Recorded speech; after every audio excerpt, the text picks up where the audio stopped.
Bonsoir, 18h15 sur Grand Lille TV, ravi de vous retrouver. La météo de votre week-end et les prévisions qui annoncent le redoux, c'est juste après ce flash.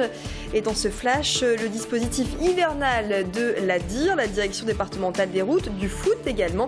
Et puis on terminera par une tendance à l'approche de Noël.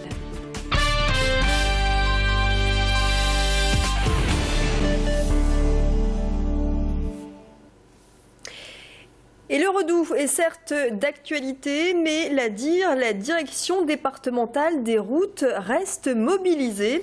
En cas de verglas ou bien de neige, elle déclenche son dispositif hivernal. La DIR dispose de 9 centres de stockage sur tout le nord-est de la France, dont 2 dans la métropole lilloise. Pour le Nord-Pas-de-Calais, elle dispose de 8000 tonnes de sel en stock et d'une trentaine d'engins type saleuse ou déneigeuse. Les précisions au micro d'Adélaïde Bollard. Les alertes sur les phénomènes météo, ils sont donnés par Météo France. Par contre, nous, on les intègre, on essaie de les anticiper. Alors, il faut savoir que les phénomènes de verglas, on peut les anticiper, on peut faire des traitements préalables qui permettent qui permettent de ralentir, voire d'éviter que surviennent les phénomènes de verglas. Par contre, pour la neige, ça peut paraître évident, mais tant que la neige n'est pas tombée, on ne peut pas l'enlever. Et donc, il n'y a pas moyen en préventif d'intervenir pour éviter que la neige tienne au sol. À présent, ces images, le feu a tout ravagé. Cette maison de Ronques a brûlé hier aux alentours de 23 h. Les flammes ont rapidement gagné la toiture de l'habitation. Les secours ont découvert un corps sans vie, celui d'une femme. Une enquête est ouverte pour faire toute la lumière sur ce sinistre. Des images signées Mathilde Espinasse. Du foot, à présent, 18e journée du championnat de Ligue 1. Ce sera demain pour le LOSC qui se déplace à Reims. Après leur victoire à domicile face à Toulouse cette semaine, les Dogs sont plutôt confiants. Ils espèrent grimper dans le classement, actuellement 10e avec 25 points. Reims est dans le bas du tableau, 17e. Et hier, en conférence de presse, l'entraîneur du LOSC a été questionné sur les supporters lillois qui expriment de plus en plus leur déception depuis le début de la saison.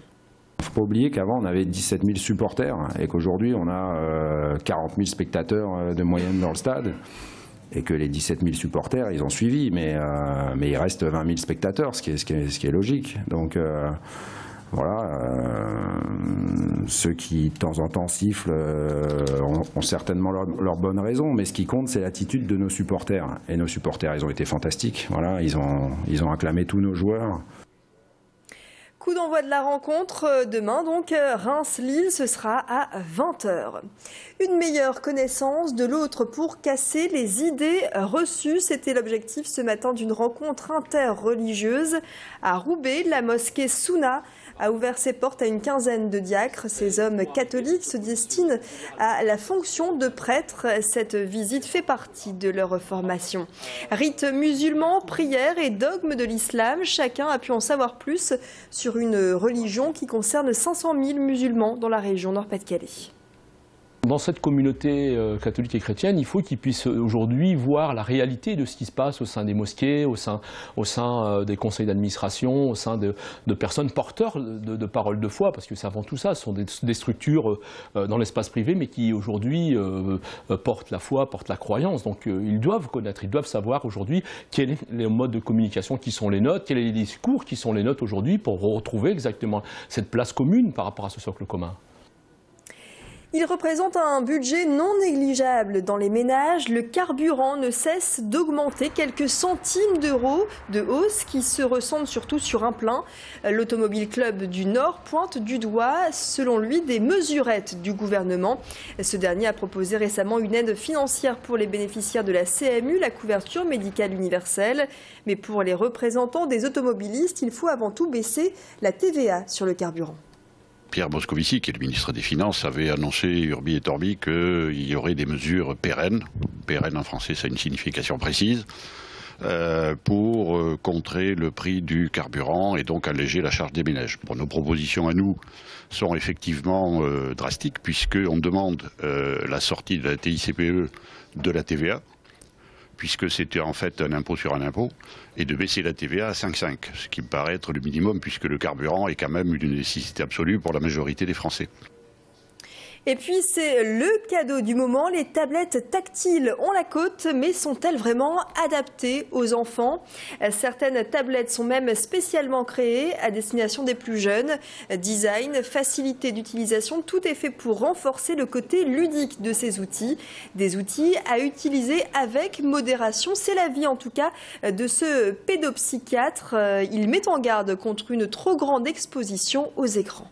Le risque relatif de dépression à l'adolescence est égal exactement au nombre d'heures passées devant les écrans. Autrement dit, un jeune qui a 6-8 ans passe 4 heures par jour devant un écran a 4 fois plus de risque de faire une dépression à l'adolescence. C'est un chiffre troublant qui est trop peu connu et donc je dis aux parents, faites en sorte que les enfants puissent utiliser les écrans de temps en temps, mais puissent faire aussi plein d'autres choses dans leur vie. Il y a tellement d'autres choses plus enrichissantes à faire pour leur développement psychique, affectif et cognitif.